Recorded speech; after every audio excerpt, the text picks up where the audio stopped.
Bienvenidos a La Otra Aventura, un espacio dedicado al mundo de los libros. El filósofo de origen rumano E.M. Cioran escribió lo siguiente: a fuerza de acumular misterios nulos y de monopolizar el sinsentido, la vida inspira más espanto que la muerte. Es ella la gran desconocida. Hemos pasado un par de años realmente inverosímiles. Uno de los resultados de la pandemia viral, por decirlo así, de algún modo, es la pandemia mental. Las crisis nerviosas vienen después del desayuno, antes de acostarse, ante la puerta que da a la calle, en un lugar lleno de gente, minutos antes de una reunión o a través de pantallas y a la hora en que el día vuelve a morir para dar paso a la noche. El miedo al contagio, la falta de tacto, la incertidumbre ante la crisis financiera y social. Estos y otros detonantes nos han arrojado al mundo insondable de la neurosis.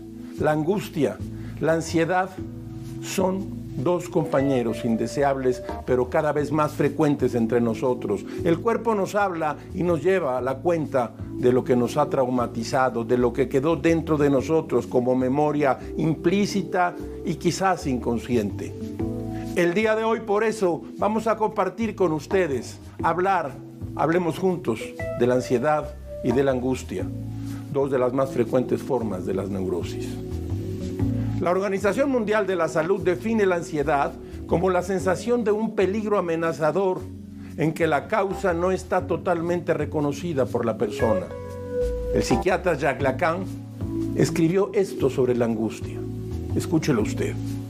La angustia, como sabemos, siempre está asociada a una pérdida, es decir, a una transformación del ego, a una relación dual a punto de desvanecerse para ser reemplazada por algo distinto, algo que el paciente no puede afrontar sin vértigo. Este es el campo y la naturaleza de la angustia. A fin de cuentas, como decía Pascal, la locura es algo tan inexcusable a la condición humana que incluso no estar loco es una forma de estarlo también. Como todas las semanas les recuerdo que fue Adolfo Bioy Casares quien escribió que leer era la otra aventura y que la primera era probablemente la vida misma. Quédese aquí con nosotros, ansiedad y angustia.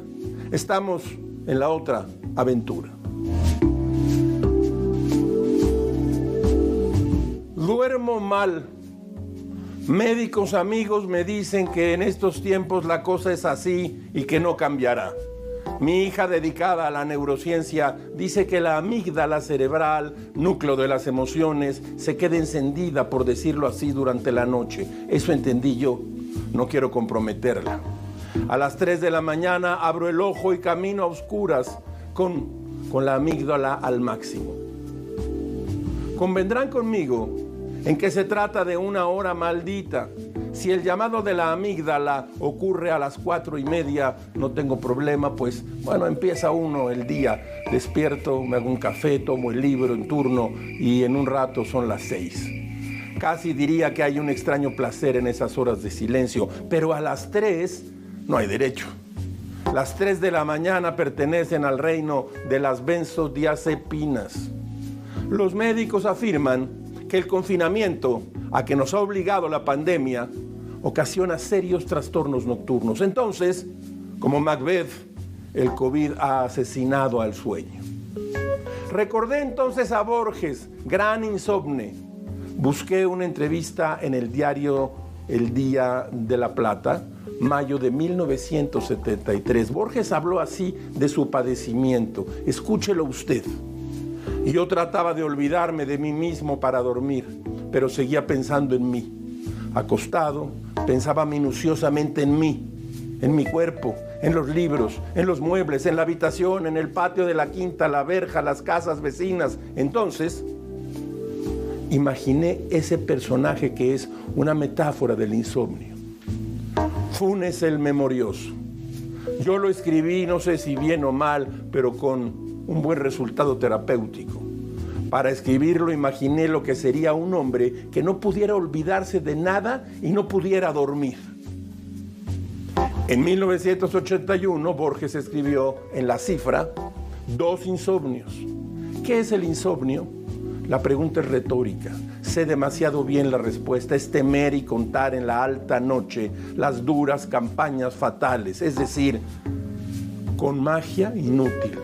Una respiración regular es la carga de un cuerpo que bruscamente cambia de lado. Es apretar los párpados. Es un estado parecido a la fiebre y que, ciertamente, no es la vigilia. Es pronunciar fragmentos de párrafos leídos hace muchos años. Es saberse sueño y no poder hundirse en el sueño. Es el horror de ser y seguir siendo. Es el alba dudosa. El alba dudosa. Igual, y hoy no tomo tafil, ni tacedán, ni nada. Mejor oigo las duras campanadas fatales. ¿Usted tiene angustia, ansiedad? ¿Duerme bien?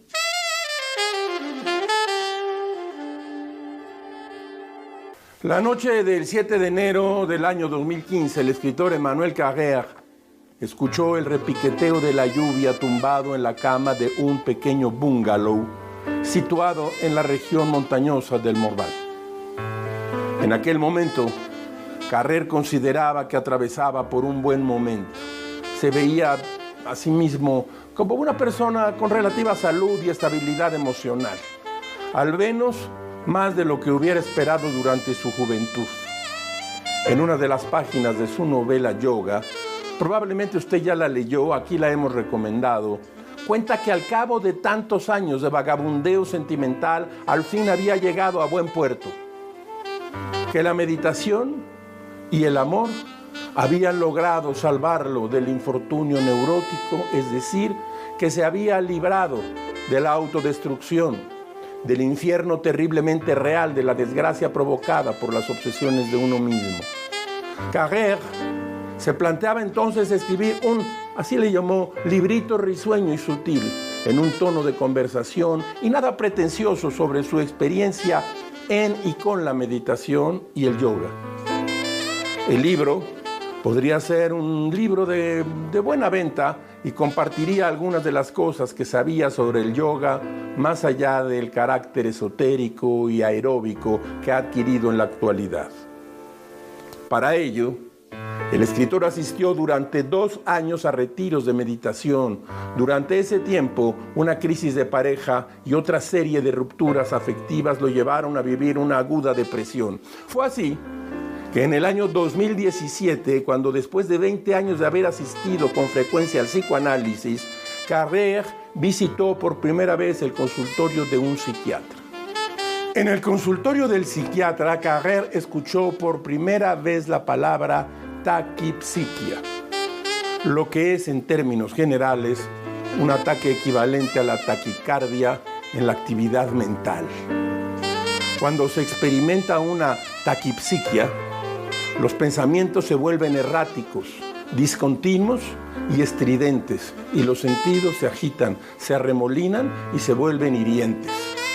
El escritor fue diagnosticado con trastorno bipolar. En un principio se mostró rejego. Solo a la luz de las lecturas aceptó que aquella prescripción encajaba perfectamente con su carácter. Apenas unas semanas después, el escritor de El adversario descendió al más profundo de sus infiernos. Una tarde, su hermana Nathalie lo encontró en estado catatónico y decidió llevarlo al hospital psiquiátrico de Sainte-Anne. El informe del ingreso decía lo siguiente: episodio depresivo caracterizado con elementos melancólicos e ideas suicidas en el marco de un trastorno bipolar de tipo 2.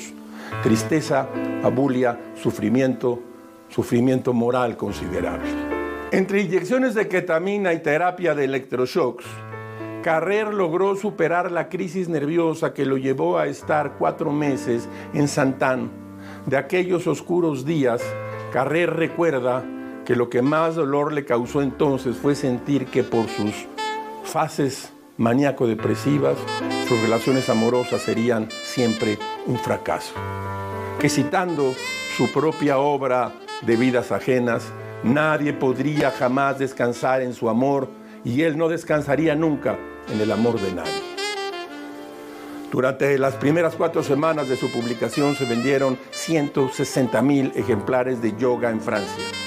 En una carta publicada en Vanity Fair, la periodista Hélène de Vinck, ex esposa de Carrère, mencionó que Yoga estaba plagada de mentiras. En repetidas ocasiones, el relato de Carrère insiste en que los 10 años que pasó con de Vinck fueron los más felices y plenos de su vida. Yoga ha sido publicada en español por la editorial Anagrama. Léala usted. Es un libro duro, difícil, pero ejemplar en muchos sentidos.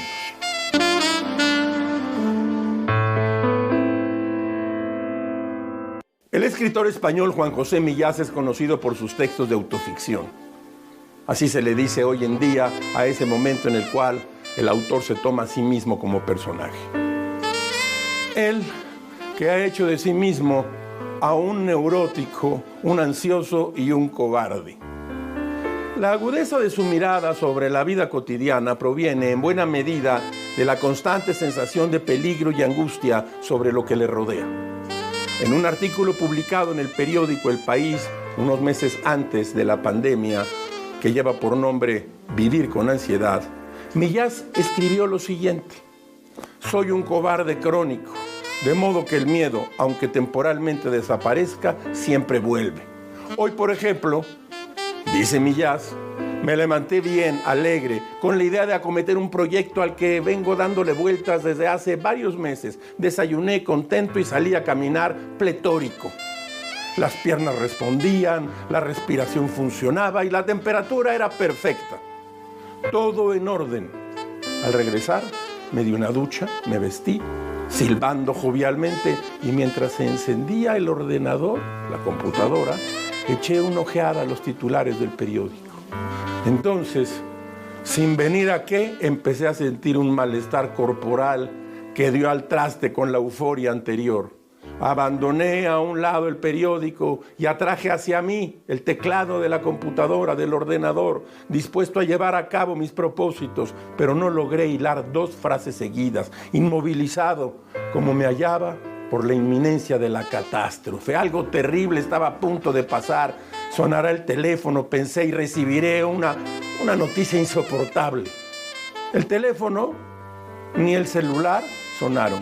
Comprobé que no estaba en estado de silencio y luego me llamé desde el fijo para ver si funcionaba. Funcionaba. Pura sugestión, me dije, estirando los brazos y las piernas, sacudiéndolos fuerte para expulsar el pánico por las extremidades. Pero el pánico continuó, ahí, en la zona del diafragma, empujando hacia abajo, hacia las vísceras, aunque extendiéndose también en un abanico hacia el pecho, como suele actuar en los ataques de ansiedad. Se trata de un miedo vacío, me dije, de un horror sin contenido. No ha sucedido nada, no va a suceder nada. Lo sabes por experiencia, pero el ejercicio de la racionalización tampoco funcionó. Cada vez me encontraba más asustado. La ansiedad se explica desde muchos factores y no tiene una solución clara. Pobre de Millás y de todos nosotros. Si usted quiere adentrarse en la neurosis cotidiana de Millás, no deje de leer este libro que también hemos recomendado aquí, La vida a ratos. El increíble diario de un ansioso, un angustiado, pero también un magnífico escritor. La vida a ratos, Juan José Millás. ¿Es usted ansioso? Si hay un filósofo de la angustia, ese es Émile Cioran. En su libro, Adiós a la filosofía, una buena antología con un prólogo de Fernando Savater y publicado por Alianza Editorial, decía yo, Cioran propone, con la usual complejidad de sus argumentos, lo que él llama la tentación de existir. Savater dijo de él lo siguiente: Cioran, visionario a fuerza de desengaño al que la pasión de ver despejadamente le ha quemado los ojos, un alma alerta, fascinación por la desfascinación. Hemos traído aquí a esta sección un fragmento de Adiós a la filosofía, donde Cioran expone un botón de su pensamiento desencantado. Escuche usted. ¿Qué ventaja hay en saber que la naturaleza del ser consiste en la voluntad de vivir, en la idea o en la fantasía de Dios o de la química. Simple proliferación de palabras, sutiles desplazamientos de sentidos. Lo que es repele el abrazo verbal y la experiencia íntima. No nos revela nada fuera del instante privilegiado e inexpresable. Por otro lado, el ser mismo no es más que una pretensión de la nada. Solo se defiende por desesperación. Hace falta una fórmula, incluso hacen falta muchas, no fuera más que por dar una justificación al espíritu y una fachada a la nada. Las cosas que tocamos y las que concebimos son tan improbables como nuestros sentidos y nuestra razón. Solo estamos seguros en nuestro universo verbal, manejable a placer e ineficaz. El ser es mudo y el espíritu charlatán. Eso se llama conocer.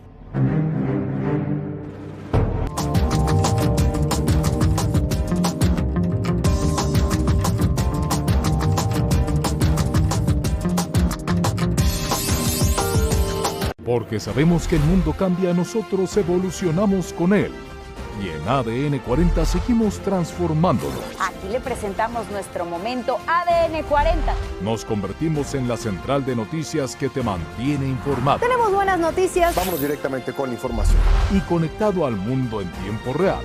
Dejamos los foros de televisión y nos vamos a donde se mueve la información. Acompáñenos con las noticias. Porque tenemos una cobertura nacional e internacional.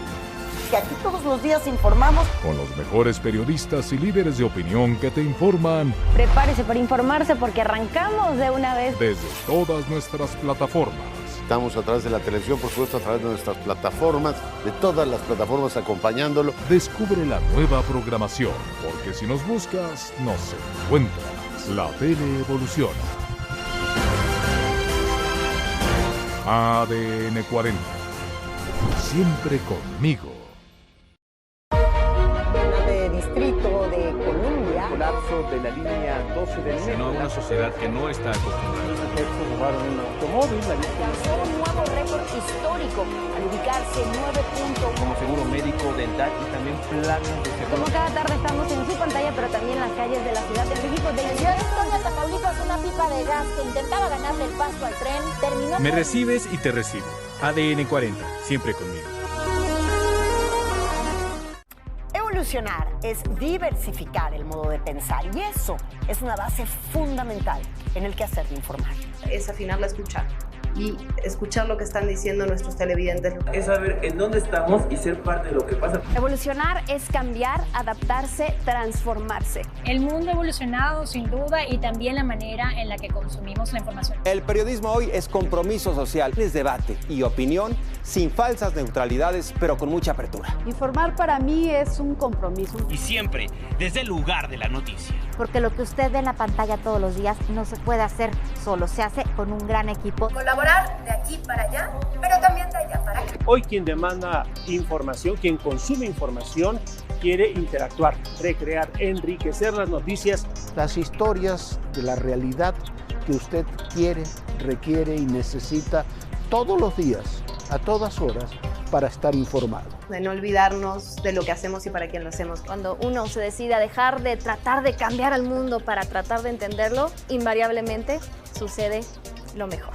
El periodismo hoy en día es adrenalina, es velocidad, es dinamismo, es multiplataforma. Es tener el privilegio de enriquecer nuestra existencia a través del otro. Y es ejercer la libertad más valiosa que tenemos, la libertad de expresión.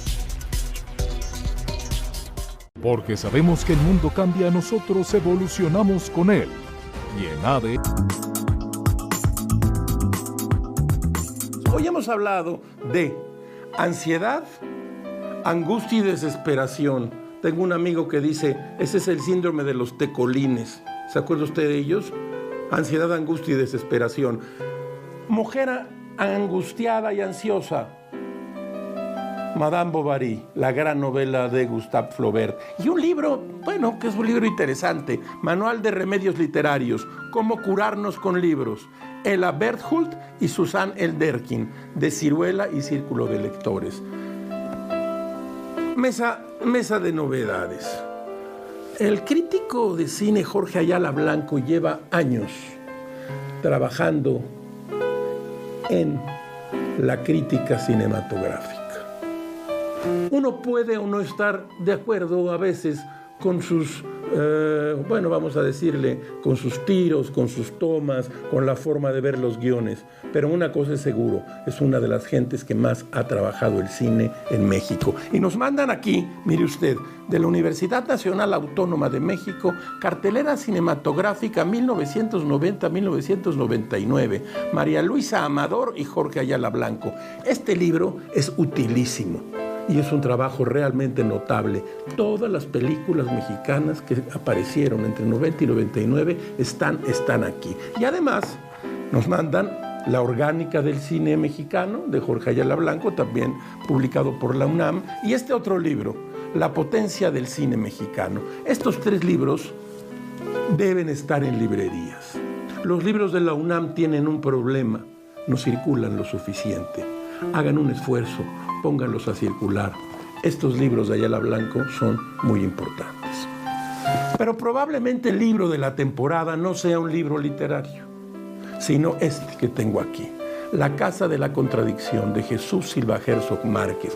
Desde hace tiempo, la opinión de Silva Herzog Márquez es fundamental en la vida pública mexicana. Es inteligente, tiene una prosa aseada y bien puesta, y siempre busca el ángulo nuevo a un problema de la vida pública mexicana.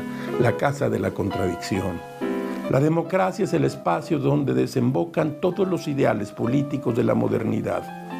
Ahí confluyen impulsos, no solo diversos, sino incluso contrarios. La aspiración de identidad y pluralidad, de liderazgo y contrapesos, de libertad e igualdad, de soberanía y tolerancia, de participación y prudencia. Por ello, la contradicción no es un accidente de la democracia, es su esencia.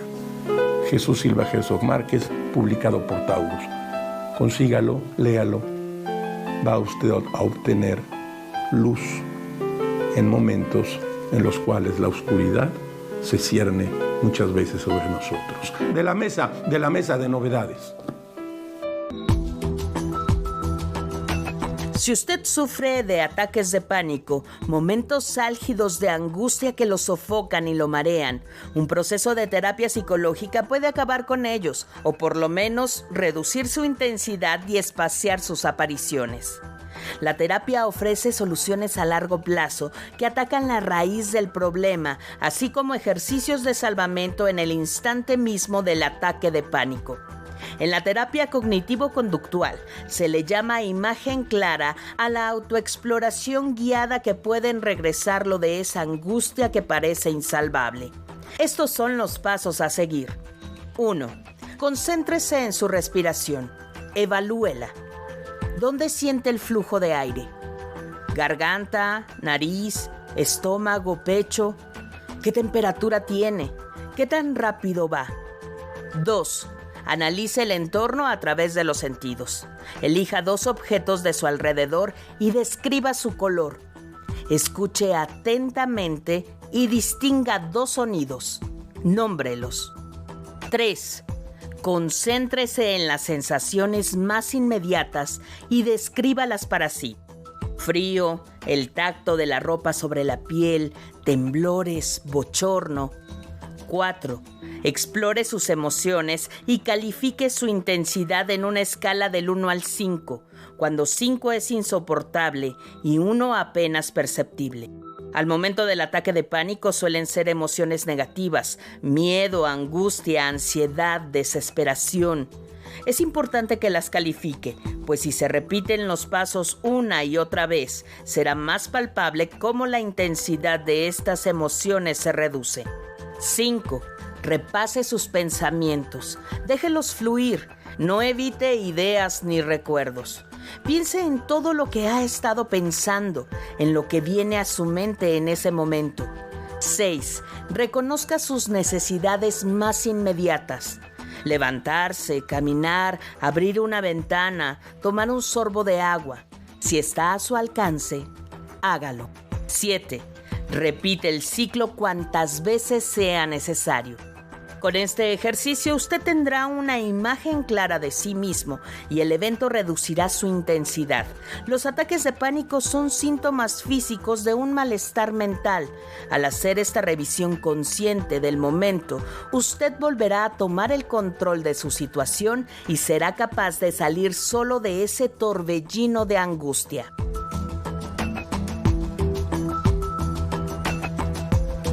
Cuando tenía 15 años, Hermann Hesse fue llevado por sus padres al hospital que dirigía el teólogo Christoph Blumhardt. Allí Hesse llevó a cabo un intento de suicidio, ante lo cual, al cabo de solo 14 días, Blumhardt recomendó el traslado a un manicomio, ya que el joven se encontraba poseído por la maldad y el satanismo. Posteriormente, los padres le ingresaron en el Centro de Salud y Cuidados de Stettin, donde permaneció 4 meses. Hesse fue diagnosticado entonces como melancólico. Ahora escuche usted, en el año 2004, la escritora Siri Husebø participó en un homenaje a su padre en la Universidad St. Olaf de Minnesota, frente al antiguo edificio donde se encontraba el Departamento de Filología Noruega, donde Lloyd Husebø había sido profesor durante 40 años. La escritora se dispuso a leer un texto que preparó en recuerdo de su padre. Mientras leía, Husebø comenzó a temblar descontroladamente de la cabeza a los pies. A pesar del terror que sintió, la escritora logró terminar su participación en el acto. En cuanto terminó de hablar, el temblor cesó. Este suceso se repitió en algunos otros actos públicos posteriores, todos ellos asociados con el recuerdo del padre. Con el tiempo, Husebø encontró que los temblores parecían ser una manifestación de ansiedad social, un efecto de un trastorno que podía estar relacionado con las migrañas que sufrió cuando era niña y que se desencadenaban y que podían estar relacionadas directamente con sus recuerdos. Mediante un medicamento beta bloqueante, la escritora logró calmar los temblores. Sin embargo, un poco después, estos regresaron en una ocasión en que se encontraba haciendo senderismo por los Pirineos. Fue debido a aquello que la escritora decidió emprender una investigación personal sobre las enfermedades mentales, así como sobre la compleja relación que se teje entre el cuerpo y la mente cuando éstas aparecen. El testimonio de aquella búsqueda se encuentra contenido en el libro La mujer temblorosa o la historia de mis nervios, que puede usted encontrar publicado aquí en español en la edición de Anagrama. Siri Husebø, La mujer temblorosa o la historia de mis nervios.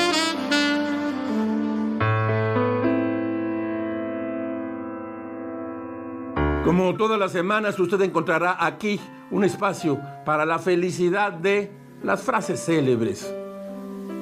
Escuche usted esta. El hombre es libre, salvo en lo que posee de más profundo. En la superficie hace lo que quiere. En sus capas más oscuras, voluntad es un vocablo carente de sentido. Cioran.